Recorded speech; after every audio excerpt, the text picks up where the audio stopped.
Salut, je suis Alva et cette vidéo est un guide pour des personnes trans récemment immigrées et réfugiées. Tu peux apprendre dans ce guide comment tu peux faire face à la discrimination et les possibilités qui existent pour adapter ton corps à ton vrai sexe.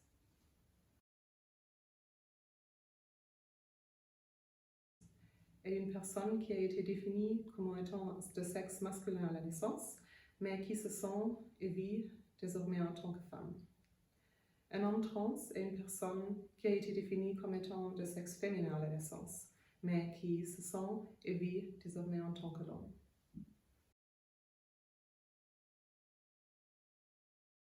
Nous désignons par le terme transition le passage à un autre sexe, à savoir par exemple de l'homme à la femme, ou le rapprochement des caractéristiques externes au vrai sexe ressenti. Il existe plusieurs possibilités pour s'assimiler à un autre sexe. À titre, par exemple, tu peux choisir un nouveau prénom qui te convient bien et en parler à d'autres personnes. Tu peux également faire modifier officiellement ton prénom et ton état civil. Le nom et le sexe avec lesquels tu te sens mieux seront alors inscrits sur ta pièce d'identité. Par ailleurs, tu as la possibilité d'adapter ton aspect extérieur à ton vrai sexe.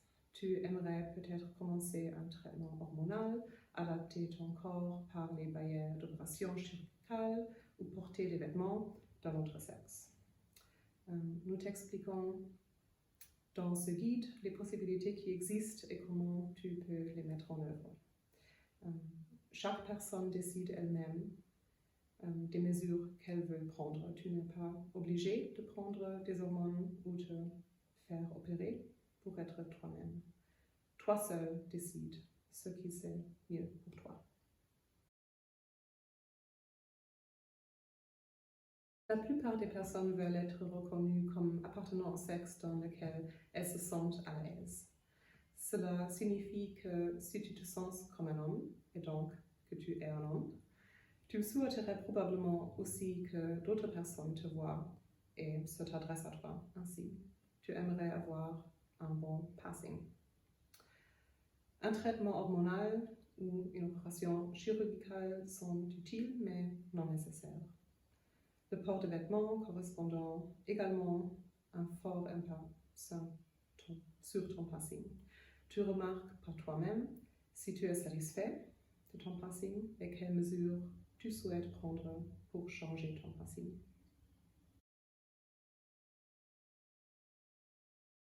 La discrimination signifie qu'une personne est traitée différemment ou plus mal que les autres en raison, par exemple, de la couleur de sa peau ou de son sexe. En Allemagne, les lois te protègent contre la discrimination et en tant que personne transsexuelle. La loi fondamentale, Grundgesetz en allemand, est la Constitution de la République fédérale d'Allemagne et la loi la plus importante est la loi suprême en Allemagne. Elle stipule que l'État ne peut discriminer ni favoriser personne en raison de son sexe ou de son origine. La loi générale sur l'égalité de traitement, Allgemeines Gleichbehandlungsgesetz, ou AGG, est par ailleurs applicable. Elle interdit que les gens fassent l'objet de discrimination pour les raisons suivantes: religion ou conviction, handicap ou maladie chronique, âge, origine ou couleur de la peau, sexe et orientation sexuelle.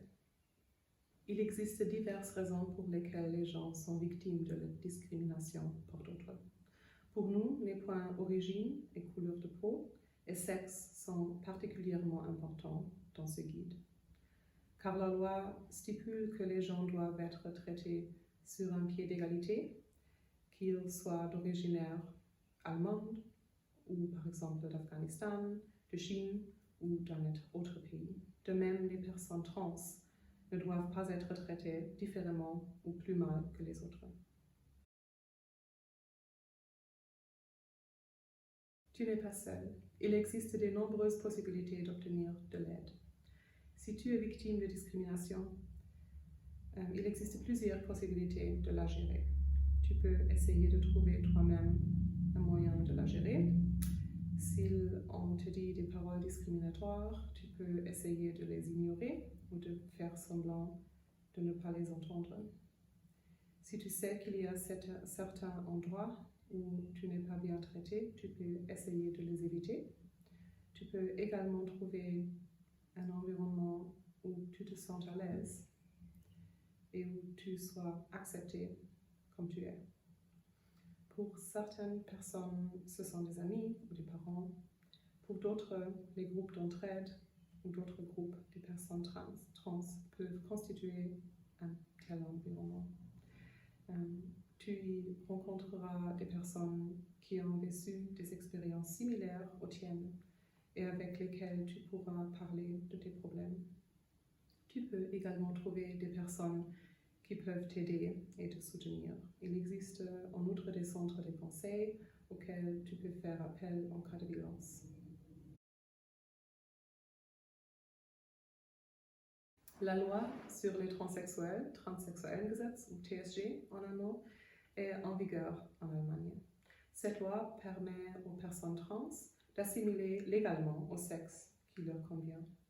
Cette loi est également applicable pour toi en tant que réfugié si tu es en Allemagne en tant qu'étranger ou étrangère apatride, si tu résides en Allemagne en tant que réfugié bénéficiaire du droit de l'asile ou étranger, étrangère, ou s'il n'y a pas de réglementation dans ton pays d'origine, comme la loi sur les transsexuels, et si tu as un droit de séjour illimité ou un permis de séjour extensible et résides régulièrement en Allemagne pour des longues périodes.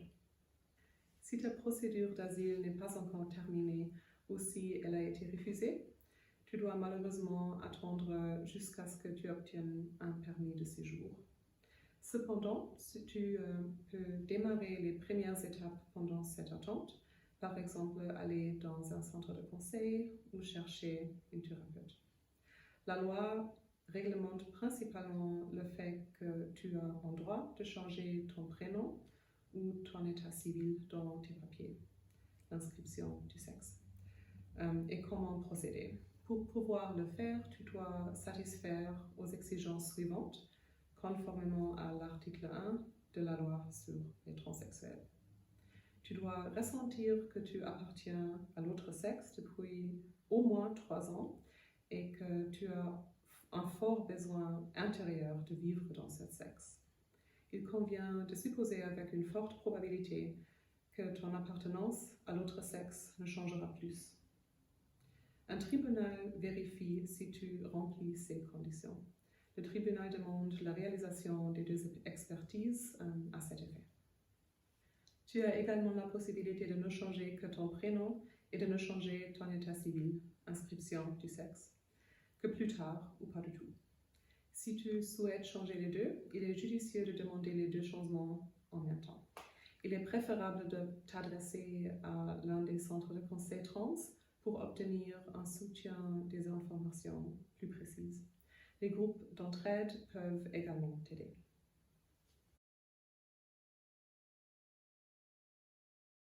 L'adaptation de ton corps à ton vrai sexe et ton changement de prénom et d'état civil ne sont pas interdépendants.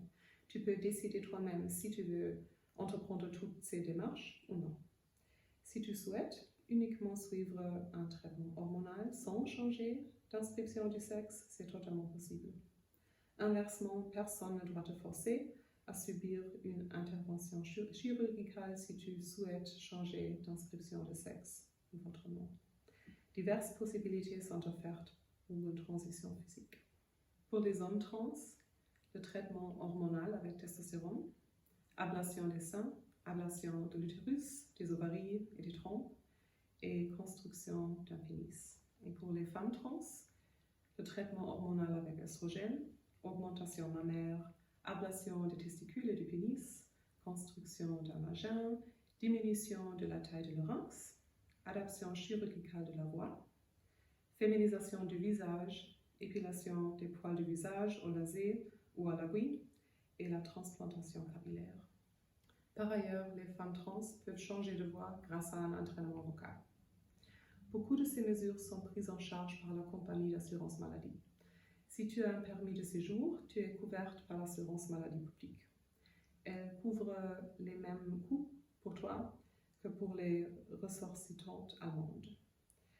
Si ta procédure d'asile n'est pas encore terminée, ou si ta demande d'asile a été rejetée, tu ne peux pas malheureusement bénéficier que des soins médicaux limités. Par conséquent, le traitement hormonal ne peut pas être financé pour toi. Dans de nombreux cas, cependant, un traitement hormonal est accordé aux personnes sans couverture d'assurance complète. En cas de problème, contacte un centre de conseil qui pourra t'aider. Les groupes d'entraide peuvent également t'aider pour de nombreuses questions.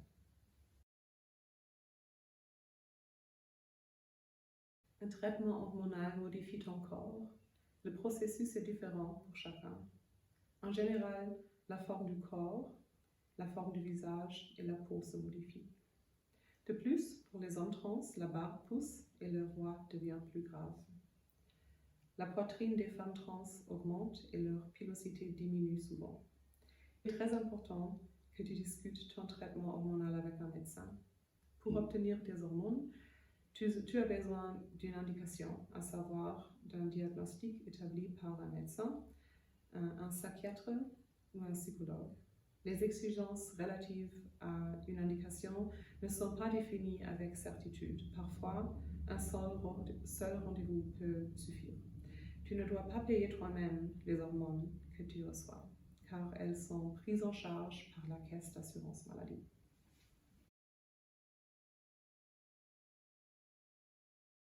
Les coûts d'une psychothérapie liée à la transsexualité sont couverts par la caisse d'assurance maladie. Une psychothérapie peut aider sur cette voie et est une base très importante pour une transition. Les thérapeutes peuvent également rédiger le rapport dont tu as besoin pour que le changement chirurgical de sexe soit pris en charge par la caisse d'assurance maladie. Si tu sais déjà que tu le souhaites, tu dois en faire la demande à la thérapeute au début de la thérapie. Sous certaines conditions, bon nombre de chirurgies de changement de sexe que nous avons citées ci-dessus peuvent être prises en charge par la caisse d'assurance maladie. Les interventions qualifiées d'esthétiques par la caisse d'assurance maladie, notamment la féminisation du visage, la réduction du larynx et la transplantation capillaire, ne sont malheureusement pas financières. La question de savoir si l'augmentation mammaire est prise en charge dépend de la taille des seins que le traitement hormonal a permis d'obtenir. Pour que la caisse d'assurance maladie prenne en charge une chirurgie de changement de sexe, tu dois satisfaire à plusieurs conditions préalables. Tu dois prendre des hormones depuis au moins 6 à 12 mois, avoir fait l'objet d'un accompagnement psychiatrique et psychologique pendant au moins 18 à 24 mois et vivre dans ton vrai sexe depuis 12 à 18 mois. Une thérapeute rédige une prise de position détaillée à ce sujet, un rapport indication. Ce document est envoyé à la caisse d'assurance maladie avec des autres documents. Un organisme compétent, le service médical de la caisse d'assurance maladie, établit en général une expertise afin de savoir si la mesure doit être prise en charge par la caisse d'assurance maladie. Ces caisses d'assurance maladie prennent ensuite une décision sur la base de cette expertise. Contacte impérativement un centre de conseil pour obtenir un soutien. Les groupes d'entraide peuvent également t'aider pour de nombreuses questions. Au revoir et bonne chance.